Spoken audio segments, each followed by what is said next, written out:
क्या रूस ने भारत को तेल और हथियार डील रद्द करने की धमकी दी है?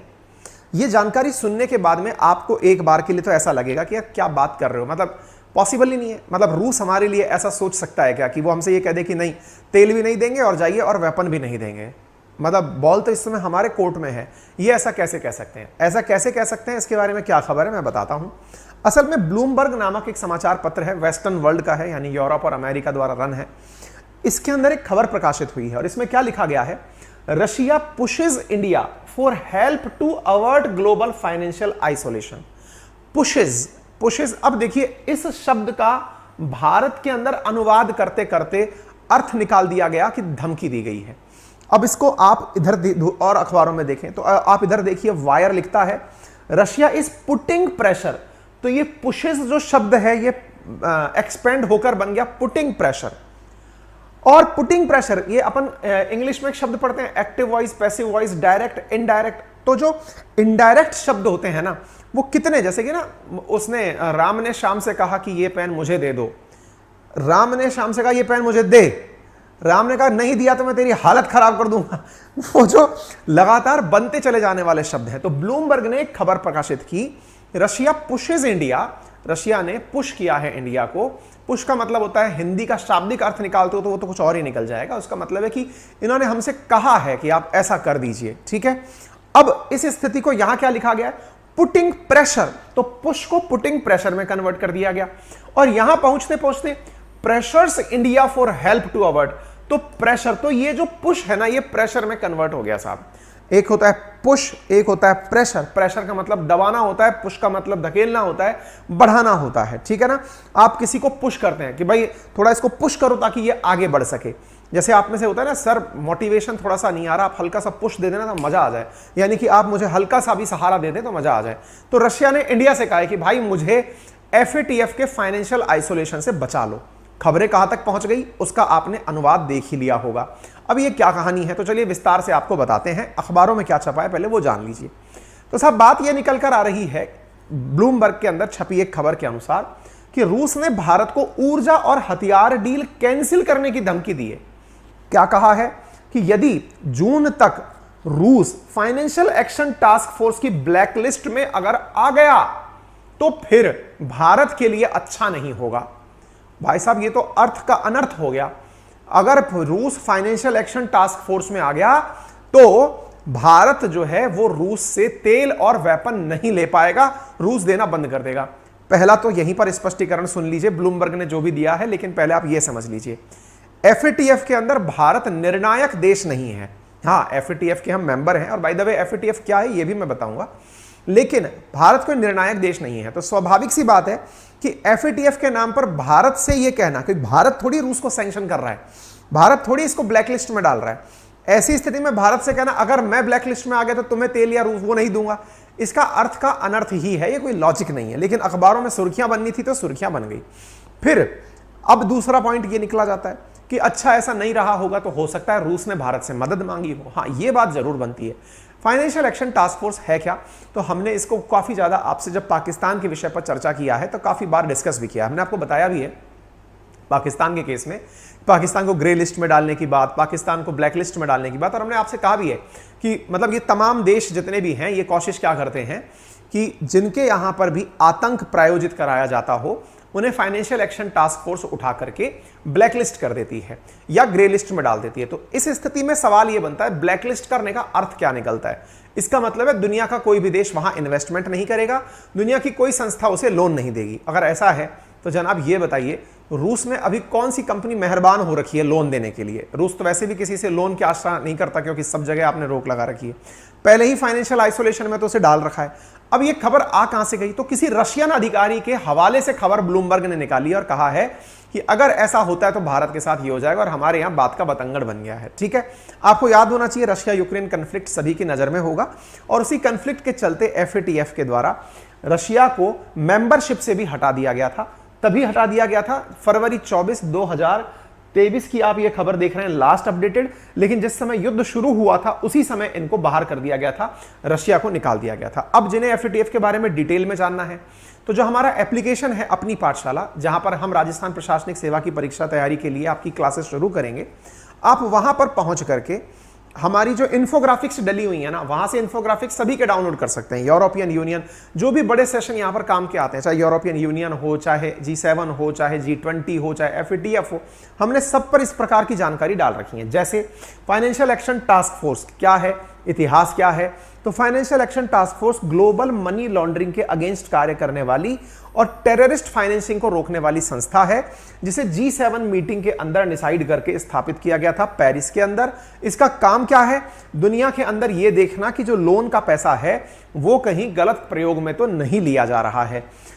After 9/11 attack, US the FATF in 2001 expanded its mandate to incorporate efforts to combat terrorist financing। पहले तो ये हुआ करता था कि जो पैसा मिला उसकी मनी लॉन्ड्रिंग तो नहीं हो रही। मनी लॉन्ड्रिंग का अर्थ क्या होता है, जिस प्रयोजन से आपने पैसा लिया उस प्रयोजन में उपयोग ना करके उसका कहीं और प्रयोजन में उपयोग हो रहा हो। जैसे पैसा मिला आपको पेड़ पौधे लगाने के लिए और आप पता चल रही है उसका वेपन खरीद लिए।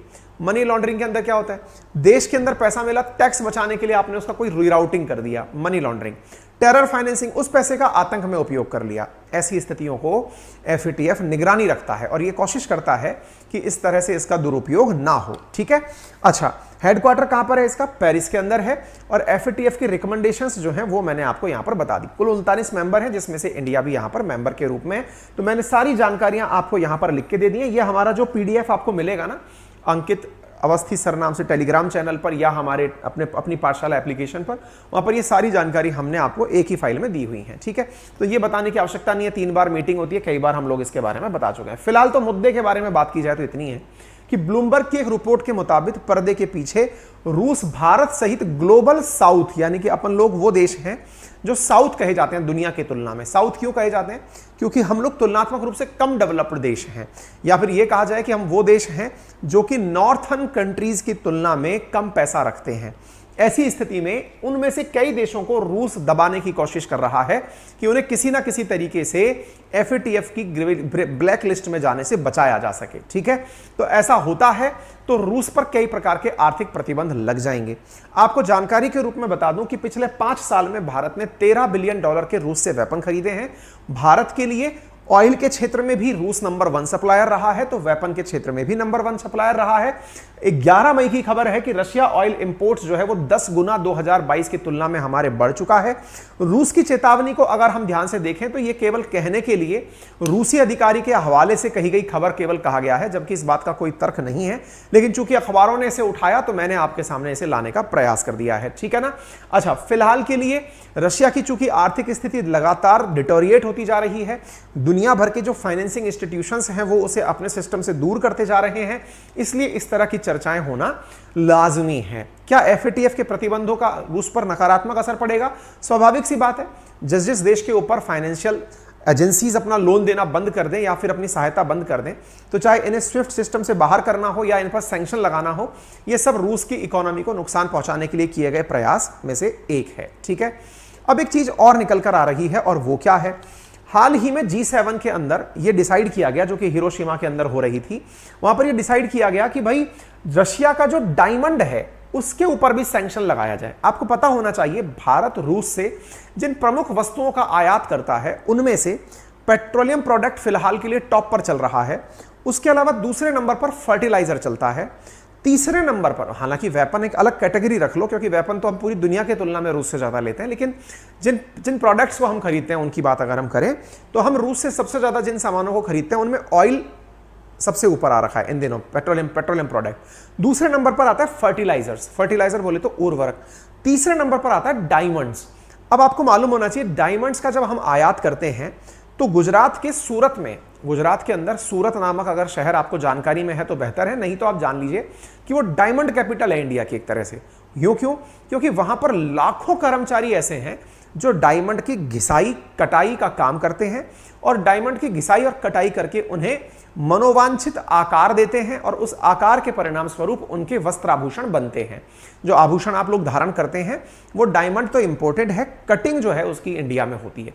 तो उस कटिंग को करने वाले जितने भी लोग हैं उनके जीवन पर असर पड़ जाएगा यदि रूस से द्वारा मंगाए जाने वाले जो डायमंड्स हैं उनके ऊपर पाबंदी लग गई। तो आप इधर देख सकते हैं, fresh sanction on Russian diamond put 1 million job at risk. ये एक दिन पुरानी खबर है। 1 मिलियन जॉब इंडिया के अंदर दिक्कत खड़ी कर जाएंगे, क्योंकि हिरोशिमा के अंदर जो अभी G7 की मीटिंग हुई थी वहां पर यह डिसाइड किया गया था कि G7 देश अब रशिया से डायमंड उद्योग पर भी इंपोर्ट के ऊपर बैन लगाएंगे, जिसके चलते इंडिया में बड़ी टेंशन देखी जा रही है। हालांकि इस विषय के ऊपर भारत की राय क्या रहेगी ये तो आपको पहले भी पता है। भारत ऐसी स्थिति में किसी भी प्रतिबंध को नहीं मानता है, ना पेट्रोलियम के केस में माना, ना किसी और केस में मानेगा। इसका कोई ना कोई राइट साइड मैप निकाल लिया जाएगा, ठीक है। अगर ये ब्लैकलिस्ट हो भी जाता है और रूस ने भारत को चेतावनी दी है, देखिए पहली बात तो यह है कि यह बात संभव ही नहीं है कि रूस भारत को चेतावनी दे, लेकिन फिर भी अगर इस तरह का मतलब अगर ये बात गलती से सही निकल जाए, ऐसा कहते हैं ना कि सर अखबारों ने लिखा मान लो बाई चांस सही निकल गई तो क्या होगा, तो स्वाभाविक सी बात है कि भारत का रूस से संबंध खराब होगा और ऐसी स्थिति में भारत नैसर्गिक रूप से वेस्ट की तरफ शिफ्ट हो जाएगा। भारत रूस के साथ फिलहाल क्या क्या नए प्रोजेक्ट्स पे काम कर रहा है, तो आपको मालूम होना चाहिए रूस की एक कंपनी है जिसका नाम है रोसानेफ्ट और दूसरा है नायरा एनर्जी। ये दोनों भारत के साथ मिलकर काम कर रही हैं। इवन रोसानेफ्ट नामक जो कंपनी है वो तो इंडिया में रिफाइनरी भी लगाने वाली है, और नायरा का तो आपने पेट्रोल पंप कई जगह देख ही लिया होगा। इसके साथ साथ भारत को रूस सैन्य हथियार और उपकरण बेचता है। साथ में एरो इंडिया जो समिट हुई थी अभी, उसके अंदर इन्होंने भारत के साथ मिलकर के हवाई जहाज बनाने के ऊपर भी इच्छा व्यक्त की थी। भारत का जो कुडानकुलन परमाणु ऊर्जा संयंत्र है उसके अंदर टेक्नोलॉजी और ऊर्जा का जो सहयोग है वो हमको रूस देता है। उत्तर दक्षिण व्यापारिक गलियारे, आपको मालूम होगा रूस से लेकर के इंडिया तक north south international transit corridor की बात चल रही है INSTC की, जिसके अंदर हम ईरान के माध्यम से होते हुए सामान लेकर के इंडिया तक मंगाएंगे, तो उसकी जुड़ी हुई कार्गो प्रभावित सेवाएं जो है वो प्रभावित हो सकती हैं। इसके साथ साथ भारत के साथ जितने भी व्यापार संबंध है, चाहे इन्वेस्टमेंट के हों चाहे फर्टिलाइजर संबंधी हो, उन सब के ऊपर असर पड़ सकता है, ठीक है। तो उम्मीद है कि आप लोगों को ये बात समझ में आ गई हो।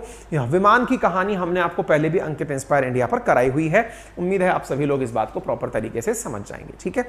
इसके बारे में एक क्वेश्चन है, FATF के अंदर किस व्यक्ति को प्रेसिडेंट नियुक्त किया गया, तो T राजा कुमार है, भारतीय मूल के हैं, उनको प्रेसिडेंट नियुक्त किया गया है। मेरे तमाम साथियों को मैं इन्फॉर्म कर दूं कि इस सप्ताह के अंत तक या फिर मतलब इस महीने के अंत तक, अब 5 दिन तो बचे हैं इस महीने के अंदर, हम सारी की सारी आपको लेक्चर डिटेल, क्लास प्लानिंग, सारी RAS की सारी डिस्कस कर देंगे, बता देंगे कि किस प्रकार से क्लासेस कहां कहां चलने वाली हैं। पहले अवेयर करा दूं कि मैक्सिमम क्लासेस हमारी एप्लीकेशंस पर चलेंगी, और चूंकि अब परीक्षा आने ही वाली है तो ऐसी स्थिति में हम लोग कोई भी ऐसा कार्य नहीं करेंगे जिसकी वजह से आपको असुविधा हो। सीधी की सीधी क्लासेस लॉन्च होंगी और उन क्लासेस के अंदर आप सेम डे से दाखिला लेना शुरू कर दें। हम जल्दी ही एडमिशन अनाउंस करने वाले हैं।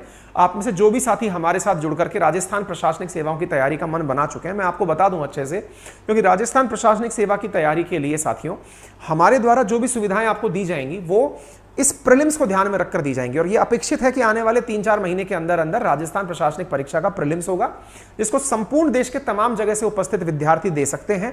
पूरा सब्जेक्ट उसके अंदर जो पढ़ाया जाएगा उसको गारंटीड तरीके से मैं आपके सामने कवर करूंगा, और ये अश्योर करते हुए कवर करूंगा कि आपका उसमें से निश्चित ही सिलेक्शन सुनिश्चित हो, ठीक है। तो उम्मीद है कि आप सभी लोग इस बात को प्रॉपर तरीके से समझ लें। तब तक के लिए आप गूगल प्ले स्टोर पर जाकर के हमारा एप्लीकेशन अपनी पाठशाला डाउनलोड कर लें और वहां पर फ्री का जो भी कंटेंट उपलब्ध है वो ले लें। जल्दी ही हम यहां पर अपना अनाउंसमेंट कोर्सेज का करने वाले हैं, ठीक है। उम्मीद है आप सभी साथियों को ये बात समझ में आ जाए। बाकी वहां पे एप्लीकेशन पर क्लासेस कैसे चलती हैं उसके लिए एक डेमो का आपके पास में फ्री डेमो वीडियो उपलब्ध कराया गया है। क्लास के प्रॉपर नोट्स PDF फॉर्म में मिलेंगे। RAS के केस में हम बच्चों को प्रिंटेड मटेरियल भी उपलब्ध कराएंगे, लेकिन वो उनके ऊपर है। अगर वो चाहते हैं प्रिंटेड मटेरियल लेना तो हम उन्हें जेरोक्स फॉर्म में उन्हें उपलब्ध करवा देंगे, ठीक है। अदरवाइज PPT तो हमारे प्रॉपर तरीके से बनती ही हैं, वो आपके पास में उपलब्ध होती रहेंगी। तो हमने हैंड रिटन मटेरियल लगभग हमारा 70% से ऊपर काम कंप्लीट हो चुका है। बड़े युद्ध स्तर पर टीमें काम कर रही हैं। तो RAS के लिए जो भी मटेरियल हमारा बन रहा है वो हैंड रिटन नोट्स तैयार हो रहे हैं। तो जैसे ही हम बैचेस लॉन्च करेंगे, आपके बैच लॉन्च होते ही विद इन टाइम फ्रेम आप तक सारे नोट्स घर पर डिलीवर भी करवाए जाएंगे, यदि आपको जरूरत होगी तो, है ना। बाकी मतलब उस फीस में जो हम पढ़ाने की फीस आपसे लेंगे, उस फीस के अंदर आप चाहेंगे तो ऐड होगा, नोट्स का फीस। अदरवाइज आप नहीं भी चाहेंगे और आप केवल हमारी क्लासेस नहीं चाहते, केवल नोट्स भी चाहते हैं, तो भी हम आपके लिए उपलब्ध करा देंगे। जो आपको ठीक बैठे, जो आपको समझ में आए, आप उस तरीके से कार्य में ले सकते हैं। ठीक है, हाँ जी। फीस क्या रहेगी यार? फीस बहुत ही नॉमिनल फीस रखने वाले हैं। देखिए राजस्थान के अंदर ऑन एन एवरेज जो ऑनलाइन कोचिंग्स पढ़ा रही हैं वो आरएएस की फीस 50,000 60,000 रखती हैं, है ना। मतलब यहाँ की जितनी भी कोचिंग्स हैं उनकी फीस 50-60 हज़ार रुपए, लेकिन हम बहुत ही नॉमिनल फीस रखेंगे। आप कमेंट बॉक्स में सजेस्ट करके बता दो, चलो आज इसी तरह से ट्रायल भी देख सकते हैं। जब यहाँ पर जो स्टैंडर्ड कोचिंग चल रही हैं, जो यहाँ पर एक रेफरेंस बना हुआ है, उनकी ऑफलाइन की फीस तो लाख रुपए है, सवा लाख रुपए है। ऑनलाइन की फीस वो 50,000 40,000 60,000 ऐसे लेते हैं। आप बता दीजिए कि हम कितनी फीस रख सकते हैं, क्योंकि असल में आरएएस के साथ मैं आपको पॉइंट बता देता हूं, 16 सब्जेक्ट पढ़ाने के होते हैं, है ना। अगर आप ये सोचें नहीं सर 1,500 रुपए टाइप से फीस होगी, तो वो आप गलत दिशा में चले जाएंगे। 16 सब्जेक्ट पढ़ाने के लिए अगर मैं 16 टीचर भी नियुक्त करता हूं, अगर मैं ये कह दूं कि 8 टीचर भी 16 सब्जेक्ट पढ़ाएंगे या 7 टीचर भी 16 सब्जेक्ट पढ़ाएंगे, तो भी वो अपने आप में बहुत बड़ा कंटेंट हो जाता है ना। तो ऐसी स्थिति में आप बता दीजिए कि क्या फीस उसके लिए उपयुक्त रहेगी जब 16 सब। और आप जानते हैं, अगर आप अपनी पाठशाला के नियमित विद्यार्थी हैं, आपको पता होगा मेरी जो फाउंडेशन बैचेस भी चल रहे हैं उसमें कंटेंट किस लेवल का होता है। तो लेवल जब आपको ऑलरेडी पता है ना, तो ऐसी स्थिति में वो जब मैं क्लासेस लेकर आऊंगा तो वो टाइम पास के लिए नहीं होंगी। देखिए अब तक क्या हो रहा है, अभी तक हो ये रहा है कि बच्चों के साथ में जितनी भी ऑनलाइन क्लासेस के नाम पर जो सस्ते बैचेस लोग लेकर आ रहे हैं ना, उनके लिए नाम के लिए क्लासेस शुरू कर दी गई हैं।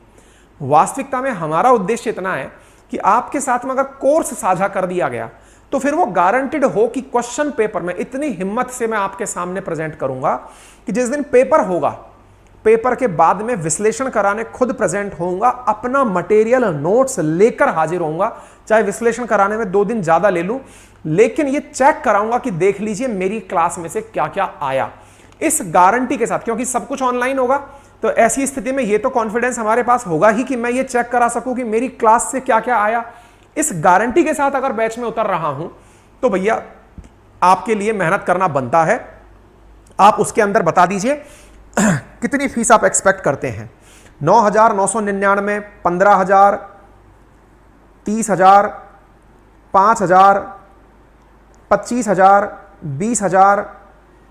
मतलब आप लोग जो हैं वो एक, देखिए मेरी एक सबसे अच्छी चीज मुझे जो भगवान ने दी है ना, वो क्या है, वो आप लोग जो मुझे मिले, जो चुनिंदा लोग हैं, लेकिन उनकी इतनी समझ अपने अंदर है कि अगर कोई भी कार्य सर करने जा रहे हैं, और ये मतलब इस बात में कोई छुपी हुई चीज नहीं है, मेरा आपके प्रति जो समर्पण है ये बार बार बताने की आवश्यकता नहीं है। हम लोगों ने जो भी अब तक कहा है वो एट पार लेवल पर किया है। देखिए तकनीकी असुविधाएं होती हैं समटाइम्स, कुछ प्रॉब्लम्स कभी ना कभी किसी ना किसी की लाइफ में चलती रहती हैं, आखिर मैं भी इंसान हूं, लेकिन जो समर्पण आपके प्रति रहा है, जो भी मेरे अपनी पाठशाला के नियमित विद्यार्थी हैं, जिनको मैंने इसलिए, क्योंकि मुझे एक सस्ता कोर्स बच्चों के लिए लाना था, इसलिए मैं फाउंडेशन बैच 4 सब्जेक्टों का लेकर आया था। उन बालकों को यह तो समझ में आ चुका होगा अब तक कि सर किस लेवल का कंटेंट हमको करा रहे हैं। उम्मीद है उनको यह बात समझ में आ गई होगी।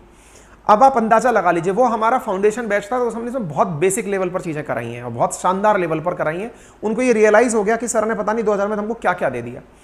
आरएएस का जब चलेगा ना क्लास, तो यहां पर मैं प्रॉपर तरीके से, क्योंकि आप सब्जेक्ट का अंदाजा लगाइए, आपको इससे अंदाजा लग जाना चाहिए सब्जेक्ट्स में क्या क्या होगा, आरएएस में आता क्या है। एक बार इन जनरल समझ लीजिए, Hindi, English, maths, reasoning, science, science के साथ टेक्नोलॉजी, एनवायरमेंट, इकोलॉजी, ये सारे पार्ट हैं उसके अलावा हिस्ट्री, ज्योग्राफी, पॉलिटी, इकोनॉमी, साथ में मैनेजमेंट जो कॉमर्स वाले स्टूडेंट्स के लिए जरूरी होता है, मैनेजमेंट।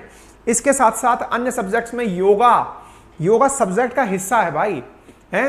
पब्लिक एडमिनिस्ट्रेशन सब्जेक्ट का हिस्सा है, सोशियोलॉजी सब्जेक्ट का हिस्सा है, एथिक्स सब्जेक्ट का हिस्सा है। 16 सब्जेक्ट प्रॉपर तरीके से हमारे इसमें पूछे जाते हैं। अब 16 सब्जेक्ट के लिए अगर आप टीचर, आप कहिए सर आप ही पढ़ा दीजिए, तो प्रैक्टिकल पॉसिबल कैसे है। 4 महीने में अगर पेपर होने वाला है तो युद्ध स्तर पर क्लासेस चलेंगी। तरीके हमारे द्वारा जो निर्धारित किए गए हैं, चूंकि फाउंडेशन बैच, हम उसमें भी फाउंडेशन बैच ही लाएंगे। तरीका हमने जो आपके लिए निर्धारित किया है उसके अंदर प्रॉपर यही है कि सबसे पहले आपकी प्रीलिम्स को फोकस करके तैयारी की जाएगी। प्रीलिम्स और मेंस में टाइम मिलता है 3-4 महीने का, तो जो बच्चे जिनको ये लग रहा होगा कि हमारा प्रीलिम्स निकल रहा है उनके लिए भी सेशन यूजफुल होंगे, और जिन्हें लग रहा है कि नहीं है तो हम मेंस की क्लासेस भी उसी समय पैरेलली चला देंगे। इस प्रक्रिया को करने में लगभग 1 साल का पूरा समय लगेगा, लेकिन जो प्रीलिम्स है उसको ध्यान में रखते हुए हम 3 से 4 महीने के भीतर भीतर पूरी कोशिश करके आपके सामने प्रीलिम्स का कंटेंट प्रस्तुत कर देंगे। यह हमारा युद्ध स्तर पर प्रयास रहेगा। हाँ जी, 50,000, 10,000, ये 2 तरह की रेट प्रमुखता से आ रही हैं।